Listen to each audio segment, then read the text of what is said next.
Jadi bayangkan para muslimin muslimat, Nabi yang sangat kenal dengan Allah, yang dekat dengan Allah, kekasih Allah, mendengar tohmahan orang-orang yang tidak beriman kepada Allah, mengatakan Allah ada anak, ya, kan macam-macam kalau kita tengok dalam surah Al-Kahfi, tidak beriman kepada Allah, istihza, memperdaya, mempersenda ayat-ayat yang turun, kalamullah dipersendakan. Seperti mana Abu Jahal mempersendakan, Abu Lahab mempersendakan. Ikutlah Muhammad tu. Kalau kamu tak ikut Muhammad, kamu mati nanti, dibangkitkan, kena bakar dalam api neraka. Ikutlah Muhammad tu. Ya, kalau kamu ikut Muhammad, nanti kamu mati, bila bangkit besok, kamu akan bangkit dalam taman syurga macam dekat Jordan. Diperolok-olokkan. Allahu Akbar. Nabi sangat sedih. Kenapa? Kerana manusia mengatakan sesuatu yang tidak benar kepada Allah. Dan yang kedua, kenapa sedih tuan-puan sekalian? Sedih kerana apa? Sebab manusia tidak kenal Allah Azza wa Jalla. Sedih sebab manusia tidak beriman kepada Allah. Bermakna apa? Susahlah hidup nanti. Dunia akhirat susah. Betul kan muslimat? Kadang-kadang ustazah nak cuba mendekatkan perbincangan kita tu. Kita ambil skop kita dengan anak-anak. Tuan-puan, sebenarnya kalau kita didik anak, kita nasihat anak, suruh anak kita taat kepada kita, dia bukan sebab semata-mata kerana kita. Ya, bukan sebab kerana kita semata-mata. Kita, ya, insya-Allah, ya, bila kita bergantung dengan Allah, kita pun tak gantung dengan anak-anak ke apa kan, ya. Itu urusan tu di tangan Allah. Tapi bila kita nasihat, taat pada mak ya, taat pada abah, kan? Kenapa? Sebab itu adalah kelangsungan kehidupan mereka, sebab ia berkait dengan soal ketaatan mereka kepada Allah. Bukan kerana kita semata-mata. Yang perintahkan suruh berbudi bahasa, berlembut, jaga kebajikan, jaga hati, tatang hati mak ayah ni, bukan kita.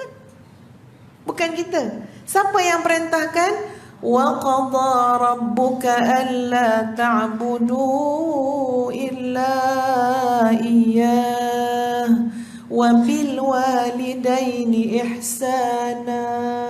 Allah yang perintahkan. Tengok dalam surah Al-Isra tu. Dan diperintahkan, diwajibkan ke atas kamu, alla ta'budu illa iyyah, hanya kamu boleh sembah Allah, jangan yang selain Allah. Wa bil walidaini ihsana. Lepas Allah cakap tentang hubungan dengan Allah, mentauhidkan Allah, jangan syirikkan Allah, ke mana? Dalam urusan dengan manusia, nombor satu, wa bil walidaini ihsana, berlaku ihsanlah kamu dengan kedua ibu bapa kamu. Yang suruh tu Allah. Jadi nak beritahunya tuan-puan sekalian, kalau kita sebagai ibu katalah sedihlah anak tak peduli ke apa contohnya kan, sebenarnya bukan sebab kita tak boleh independen, betul tak? Tapi kenapa? Sebab ini untuk hidup anak kita tu sendiri. Nabi SAW telah Allah berikan kedudukan yang terpuji tuan-puan sekalian. Ya, makna kata kalau kita tak ikut Allah dan Rasul, tak rugi apa pun Nabi kita Muhammad SAW. Tapi jiwa pengasih penyayang yang Allah berikan kepada Nabi Muhammad SAW, sampai Nabi pernah sebut, apa yang kamu nak ditanya oleh Allah, ya, untuk Nabi benar-benar puas hati dalam hidup Nabi SAW, maka Nabi kata, aku tidak akan pernah puas hati sehinggalah tidak ada seorang umatku pun dalam neraka kecuali masuk ke dalam syurga. Itu kesedihan yang betul, ya. Jadi kesedihan ni pun kena uruskan dengan baik para muslimah. Kalau tak asyik sedih, tapi rupa-rupanya sedih kita tu jauh daripada yang sepatutnya. Sedih dalam bab-bab yang seperti ini tuan-puan sekalian, insya-Allah menjadikan kita penggerak dakwah. Tak boleh, kita tak sanggup tengok, ya, orang buat maksiat kan, kita nak ajak dia selagi mana ada usaha dan ada cara, kita doakan dapat hidayah daripada Allah Azza wa Jalla. Itu jiwa penyayang. Jadi Nabi SAW pernah, maknanya bagi diri dan jiwa Nabi, sedihnya Nabi dengan orang yang tidak beriman ini, sehingga Al-Quran menyebut la'allaka bakhi'un nafsak, boleh jadi engkau wahai Muhammad akan membinasakan dirimu kerana kesedihan ini. Sedih sangat Nabi. Sedih Nabi ini sehingga menjadikan Nabi terus berdakwah dan berjuang. Sedih Nabi ni sehingga menjadikan Nabi sanggup bangun malam untuk berdoa. Itu baru betul sedih. Ya, kita sedih dengan apa pun hingga menjadikan kita ini orang yang memperjuangkan kebenaran. Betul. Kita sedih hingga menjadikan kita ni orang yang berjaga malam, kaki tahajud. Betul. Kita sedih hingga menjadikan kita ini seorang ibu, seorang muslimah yang sentiasa berdoa. Ya, mukhul ibadah. Ini betul. Yang tak betulnya sedih-sedih-sedih depression. Sedih-sedih-sedih makan ubat tidur. Sedih-sedih-sedih tension, meroyan, apa lagi, menjerit, histeria, mengamuk, bergaduh. Itu sedih tu hala ke mana?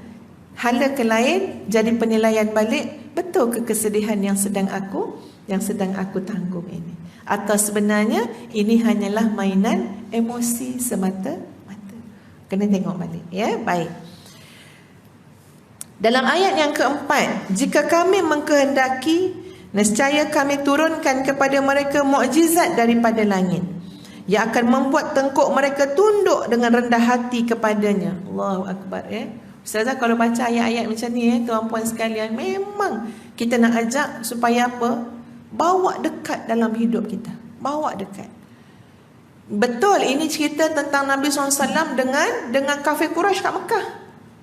Ya, tapi kita bukan baca saja Quran. Quran ini hudan lil muttaqin, petunjuk kepada orang-orang yang bertakwa. Macam mana cara nak bawa dekat? Antara lain, okey, kita masalah apa dengan orang keliling kita? Dalam bab kita nak sangat dia jadi baik. Kan? Kita nak sangat. Siapa orang yang kita memang nak sangat dia jadi baik? Cuba sebut muslimat. Anak lagi?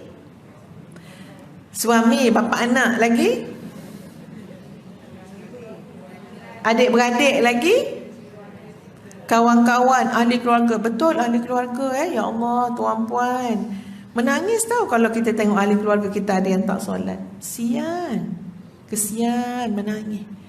Ya, seorang adik tu boleh bangun tengah malam tu menangis. Sebab apa? Berdoa agar abang dia dapat hidayah. Sedih, ya. Semak sayah, darah daging. Kemana besok hala tuju akhirat? Ya, kesedihan dengan anak-anak. Kita nak anak-anak jadi anak-anak yang salihah, berakhlak mulia. Ya, kita nampak design macam mana anak ni patut jadi begini-begini. Tapi ingat, soal hidayah ni bukan kat tangan kita. Ya, Masya Allah, kita semua ni membesar dengan pengalaman ni, tuan-puan. Ustazah pun bertatih ni membesar dengan pengalaman. Apa yang ustazah rasa hari ni pada umur sekian, tak terfikir pada usia 20 tahun. Tak terfikir masa ustazah ceramah-ceramah, dakwah-dakwah umur 30 tahun. Tak sama. Ya, bila kita dah melalui, Masya Allah. Ya, Allah jadikan hidup kita ni satu pembelajaran, pengalaman. Dalam bab keluarga, anak-anak, tuan-puan sekalian, ya, Masya Allah, percayalah, seorang ibu dan ayah tu insya Allah, kalau dia dah belajar, dia ada kesedaran, dia cuba buat yang terbaik dah pada keluarga dia. Betul atau tidak? Ya. Katalah kita bersalah, saya banyak buat salah ustazah, dulu saya tak didik anak saya elok-elok. Kita cari jalan keluar dengan jalan taubat. Taubat, istighfar, islah diri. Tapi andai kata depan mata kita, ya Allah, rupa-rupanya lain jadi pada anak-anak kita, lain jadi pada keluarga kita. Apa yang kita akan rasa? Pertama sekali, kesedihan. Sedihnya. Tapi tuan-puan sekalian, bila baca ayat ni apa dia? Kalau Allah kehendaki, Allah latangkan mukjizat kat tengkuk anak kita sampai anak kita tunduk menjadi hamba Allah yang soleh dan salihah. Kalau Allah nak, tak payah susah-susah kita usaha, tuan-puan. Allah bagi mukjizat kat tengkuk anak. Ni tengok ayat ni, ya. Kami boleh turunkan kat tengkuk mereka, wahai Muhammad, untuk mereka tunduk dengan rendah hati.